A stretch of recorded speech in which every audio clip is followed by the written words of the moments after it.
Everyone's favorite member of Congress, Alexandria Ocasio-Cortez, is not just demanding that Tucker Carlson be regulated. She is outright insinuating in a major broadcast interview that Tucker Carlson should be criminally charged with a felony for incitement to violence. What a fascinating story. Post-Millennial says AOC demands Biden admin regulate Tucker Carlson Fox News due to incitement of violence. But that's not something you just regulate. I mean, it is technically under regulation that you can't commit these crimes, but she's accusing Tucker Carlson of committing felonies in relation, of course, to what's been going on in this country. And a big component of this is January 6th. Over this weekend, we got an exciting new interview from 60 Minutes with everyone's favorite suspected federal, cohort, call it whatever you want, Ray Epps. It's the weirdest thing. Ray Epps is on the ground in numerous videos demanding that people storm the Capitol. And in fact, in one video, there are two men who are visible, two men of somewhat relevance to January 6th. One of those men is Ray Epps, of course, and the other is a man named Baked Alaska. So he calls himself. Only one of these men actually went to prison because of the events of January 6th. And in this video, you have Ray Epps screaming to go in the Capitol, and you have the other men saying, no, Fed. Yet somehow, when it all came crashing down, Ray Epps was just an innocent little victim. And it's Tucker Carlson who incited these people. And of course, Baked Alaska should go to prison for it.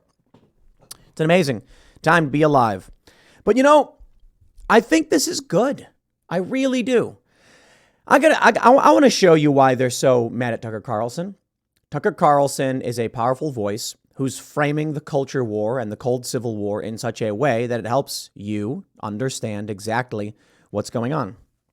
And he says something similar to what I've been saying, but I think he says it better than I do, which is why he's Tucker Carlson. But that is, the debate is not about policy which will lead to a mutually agreed upon destruction.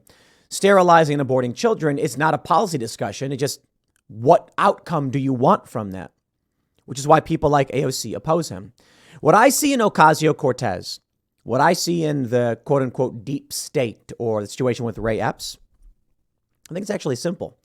It's chaos. Chaos versus order. To quote my inner Jordan Peterson, chaos versus order. That is to say that the elements within the government, the Kinsingers, for instance, they have no mission. It is just like zombie American policy marching towards the cliff. And then you have the people on the side of America First and, let's just put it that way, desperately trying to avert a long fall. But so long as the power structures are being manipulated by revolutionaries, then the outcome is likely just going to be chaos, because there is an actual policy outcome from this entire debate, and that is to rip apart and destroy this country and leave you with nothing so they can take over. Maybe to create some kind of like Chinese-style communism. But, I'll throw it to my friends over in Ukraine who explained it to me that when the Soviet Union fell, the oligarchs basically walked into buildings with guns and said, I'm in charge now. Now, I don't know the full history of how this all went down, but I had a friend tell me that basically what happened is you have all these factories. They're all under government control. It's communism. Communism falls. Ukraine becomes independent. And now you have a guy who runs a factory. And he says, but I'm not the boss. Like, I take orders from someone else. Ain't nobody's calling on the phone. And then all of a sudden, your lucky day, a guy shows up with two of his buddies and they have guns. And he says, don't worry. We're in charge now. We will tell you what to do, and you have nothing to worry about. We'll guarantee you get the materials you need. Your factory will work on time, and we'll make sure that people are getting paid and the system is being built. So basically, the oligarchs are people who just took it upon themselves to seize the industry and resources when the communist government was ripped apart. That's what they want for this country. When it all comes crashing down, they can one by one seize institutions like that. Let's start with this. Let's start with AOC. I think post-millennial, you missed this one because it is hard to say. It is. All right. I'm thinking about this. I'm like, man, is it too hyperbolic to say that AOC calls for criminal indictment of Tucker Carlson. And here's the challenge. She didn't say that. She just said it's clear what they're doing is incitement to violence. I'll play the clip for you. But we have to be careful about language. And I'm not going to cede hyperbole to the left. They love screaming that every single person everywhere who is in favor of like having a family is a racist white supremacist. So you know what? No holding back. If AOC is going to say that Tucker is inciting violence, she is outright saying the government should intervene and criminally charge him because it's a felony. First, let's play the clip so you can hear what she says. And do you think media organizations or social media platforms should be accountable for the role for being platforms for incitement? I believe that when it comes to broadcast television like Fox News, these are subject to federal law, federal regulation in terms of what's allowed on air and what isn't. And when you look at what Tucker Carlson and some of these other folks on Fox do, it is very, very clearly incitement of violence. Very clearly incitement of violence. And that is the line that I think we have to be willing to contend with. She is saying, in no uncertain terms, Tucker Carlson is engaged in incitement to violence. And that is the line we must contend with. She is saying the line of acute. I mean, look, okay, here we go. I pulled it up, right? Fact check, everybody. Quote, this is from georgetown.edu. It is a felony under federal law to intentionally solicit, command, induce, or otherwise endeavor to persuade another person to engage in a crime of violence against a person or property. Many states have similar laws. This is an article about the limits of the First Amendment. It goes on to say that neither the First or Second Amendment protects private and armed paramilitary organizations, blah, blah, blah. Okay, I don't know about any of that stuff, all right? Paramilitary organization. But the point is this. It's a felony under federal law to incite violence. Many states have similar statutes. AOC says that Tucker Carlson is committing that crime, and that's a line that we have to contend with. Now, I think AOC is trying to be careful.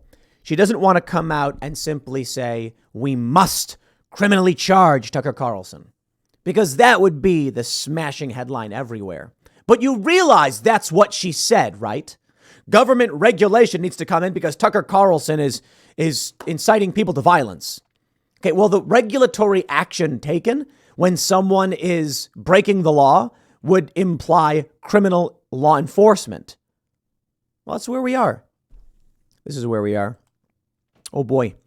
Our good buddy Ray Epps slams obsessed Tucker Carlson amid January 6 conspiracy claims. It all gets wrapped up into a nice little bow. Isn't it weird?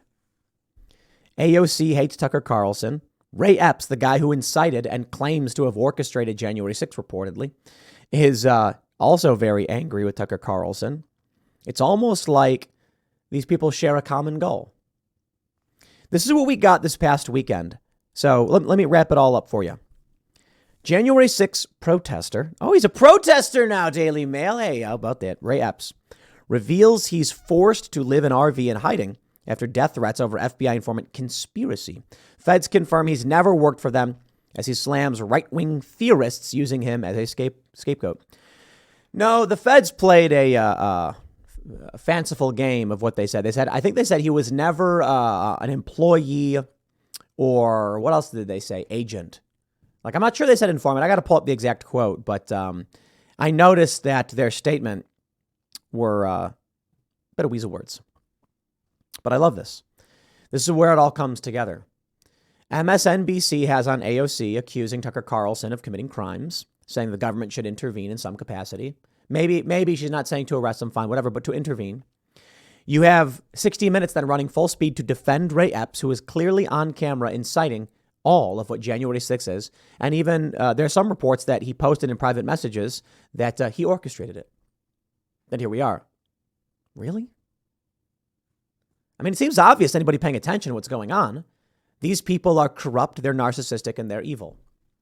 I want to show you what Tucker Carlson had to say. I think I have this video here from Benny Johnson. And it's, I I don't know if I'll play the full 6 minutes from Tucker Carlson's speech, but I definitely think you need to hear what he says, and then we'll talk about why they want action taken against Tucker Carlson. It might be time to start to reassess the terms we use to describe what we're watching. So when I started at Heritage, the presumption was, and this is a very Anglo-American assumption, that the debates we're having are kind of rational debates about the way to get to mutually agreed upon outcomes. Right? So like we all want the country to be more prosperous and free and people to be less oppressed or whatever. And so we're going to argue about tax rates. And I think higher tax gets us there. I'm a Keynesian and you disagree, you're an Austrian or whatever. But the objective is the same. And so we write our papers and they write their papers and may the best papers win. I don't think that's what we're watching now at all. I don't think we're watching a debate over how to get to the best outcome. I think that's completely wrong. And I've come to this conclusion, and I should say at the outset I'm an Episcopalian, so don't take any theological advice from me, because I don't have any. I grew up in the shallowest faith tradition that's ever been invented. It's not even a Christian religion at this point, I say with shame. But I'm just saying this as an observer of what's going on. There is no way to assess, say, the transgenderist movement with that mindset. Policy papers don't account for it at all. If you have people who are saying, I have an idea, let's castrate the next generation. Let's sexually mutilate children. I'm sorry, that's not a political debate. What? It has nothing to do with politics. What's the outcome we're desiring here? An androgynous population? Is that really what are we arguing for that? I don't think anyone could defend that as a positive outcome. This is an important thing to comment on.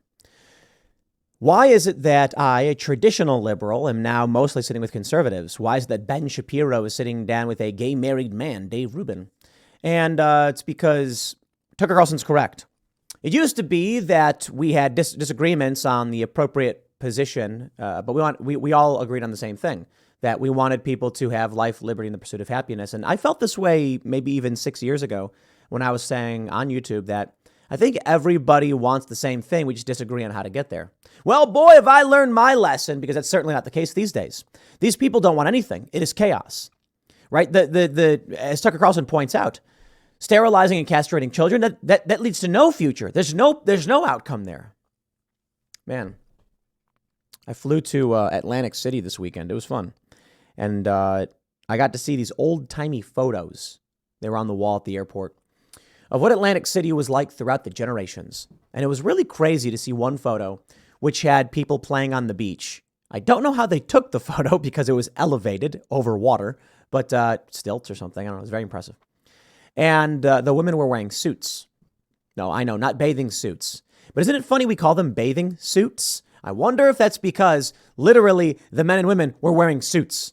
I kid you not. Okay, well, the men were wearing T-shirts and shorts. The women were wearing multiple layers of clothing in the water. I thought that was interesting. Well, my point is simply that times have changed. In another photo on the wall, there are women wearing more traditional-looking onesies, like a normal bathing suit. Not a bikini, like a woman's bathing suit, a one-piece. And their legs were showing. They weren't wearing suits anymore. And I thought about how we had a conversation here. And we said to each other, guys, it doesn't make sense to wear like a three-piece suit with a cap to go to the beach. And so women started wearing something that made a bit more sense, a single, bathing suit. And men started just wearing shorts. Why wear the shirt? That wasn't an issue of degeneracy. It wasn't an issue of taking children's genitals. It wasn't an issue of burning the system down. It was an issue of convenience and formality. And throughout the years, here's what I think happened. We had formality. In these photos I saw of the boardwalk, you have people wearing, walking down. They're all wearing the same suits, three-piece suits with bowler caps. And I was like, geez, you walk down the boardwalk today and it's like that guy's wearing a Speedo, that guy's wearing a polo, that guy's wearing a T-shirt and jeans. And people just wear whatever they feel like wearing. But I wonder if there's a line where when you go off the cliff, it's a free fall. And what I mean by that is, yeah, I certainly don't think women wearing three-piece outfits in the water makes sense. Onesies are fine, bikinis are fine, but you get to a point where people misunderstand the purpose of progress. It's progress when we say, it doesn't actually hurt anybody if the woman wears a one-piece bathing suit. Doesn't actually hurt anybody if the men are wearing shorts. You don't have to wear a suit to go walk on the boardwalk. Relax. What happens is we decide to lower the standards by which we hold each other socially, for which we would feel shame, and then eventually you fall off a cliff. And the falling off a cliff part is the part where you get to where we are now, with no formality, with whatever my side wants is it, with no outcome. Tucker Carlson nails it. What outcome is that? Sterilizing kids? There's no outcome there. And I think that's the important point. If the end goal of politics is to make the world a better place and to make it better for our children, make it better for all people, well, what's the point of doing it if there aren't going to be children? These policy positions make no sense. But the weight of the government and a lot of corporate interests are behind that. Well, what is that? Well, it's irrational. If you say, well, I think abortion is always bad. Well, I think sometimes it's necessary. That's a debate I'm familiar with. But if you're telling me that abortion is a positive good, what are you saying? Well, you're arguing for child sacrifice, obviously. Well, I'll pause it there.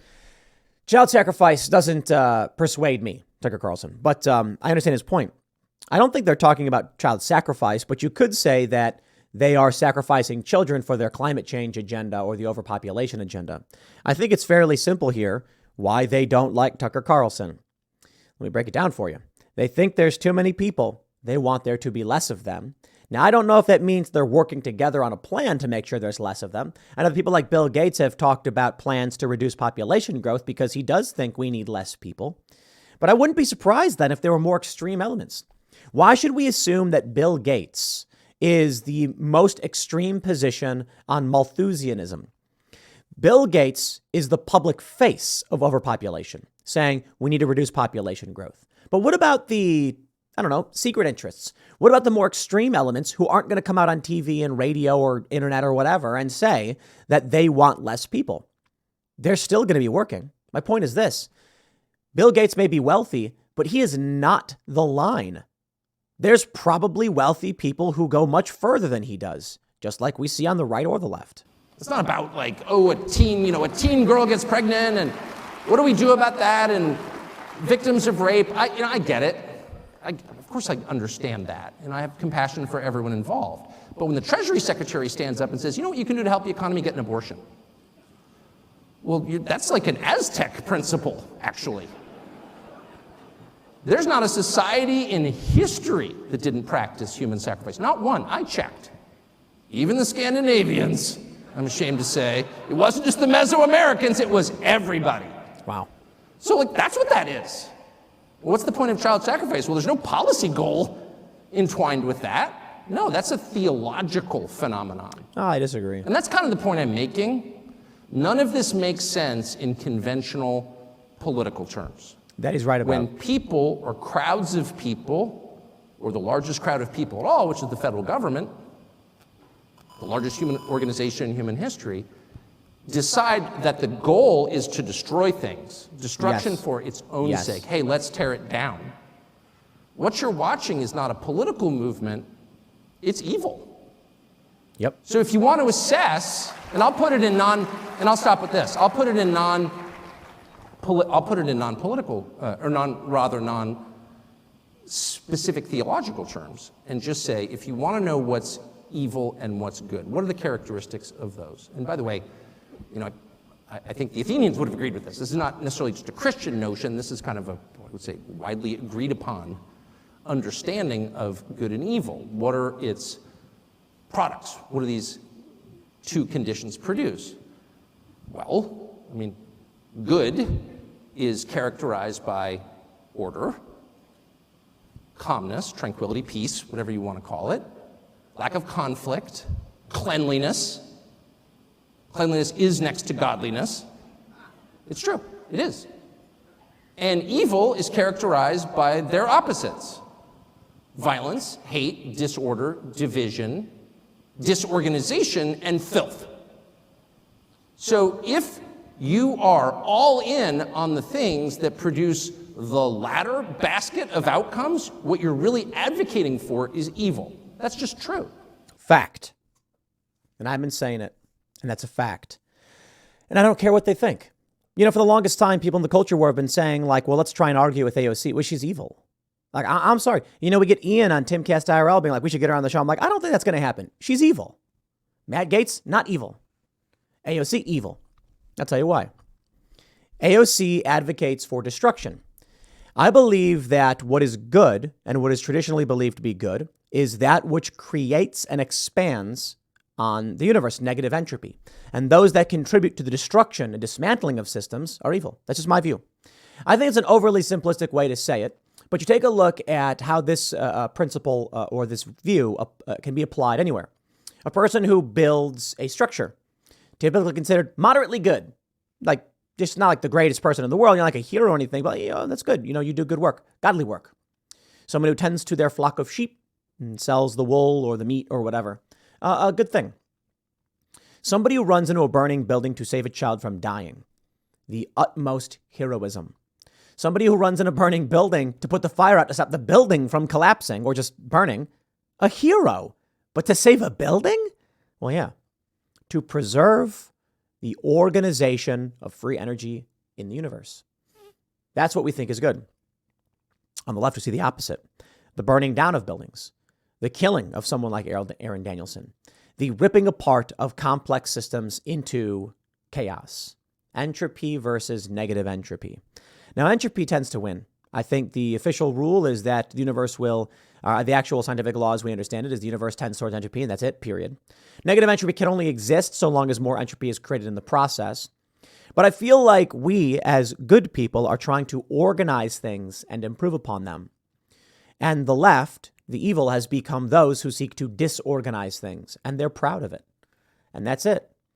Organization is saving lives, building, protecting, even the animals, the trees, everything. And evil is the chaotic ripping apart and destruction of. It's not so simple. It's an idea that should be expanded upon for sure. But you take a look at what we're up against. A machine that seeks to destroy and unravel our government, probably our planet. They seek to protect killers and rioters, criminals instead of police. It is literally good versus evil. And of course, I think AOC is on the evil side. There's nothing you can do about it. Defunding the police and breaking down our institutions. Look, I get it. There are bad cops. I want that stuff fixed. Why? Because I'm good. But the people who say, fire the cops, abolish the police. New York Times ran that story. Yes, we mean abolish the police. That's ripping apart the systems for no reason. Evil. But I'll leave it there. Heck of a weekend with this Ray Epps stuff. We got more news coming up at 1 p.m. on this channel. Thanks for hanging out, and I'll see you all then.